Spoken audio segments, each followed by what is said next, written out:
এটা হলো হাইব্রিডের এলপিজি ইয়েগুলি, এই অপশনগুলি এখানে এলপিজি করা হয়েছে।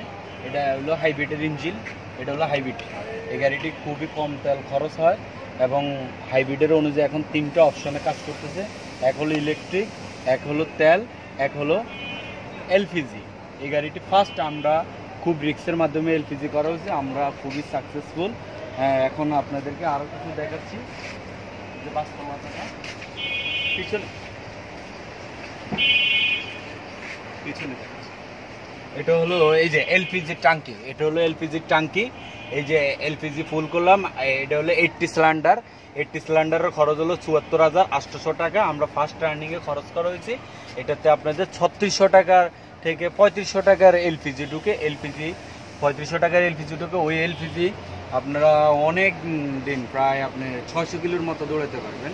এবং কি গাড়িটি ইলেকট্রিকে চলে এবং তেলও চলে, এখন এলপিজিও চলে। যারা নতুন নতুন হাইব্রিড গাড়ি কিনতেছেন তাদের জন্য ভালো একটা নিউজ হলো, আমরাই বাংলাদেশে ফার্স্ট এলপিজি করছি। আমরা খুবই সাকসেসফুল। ইচ্ছে করলে আপনিও করতে পারেন এলপিজি করলে আপনাদের তেল বাঁচবে, খরচা বাঁচবে, এখন দেশের মুদ্রা বেঁচে যাবে। আপনি যত কম খরচে যদি থাকতে চান অথবা কম খরচে গাড়ি চালাতে চান, কম ফুয়েলে যদি চালাতে চান, তাহলে 3টা অপশনে এই গাড়িটি খুব ভালো সার্ভিস দিচ্ছে। আমি খুব হ্যাপি। আমি এই গাড়িটা কেনার পর থেকে আমি গতকালকে খুব রিক্সের মাধ্যমে এলপিজি করা হয়েছে। এখন খুবই সাশ্রয়ের মাধ্যমে আমি চলতেছি, আমি ভালোভাবে চলতেছি।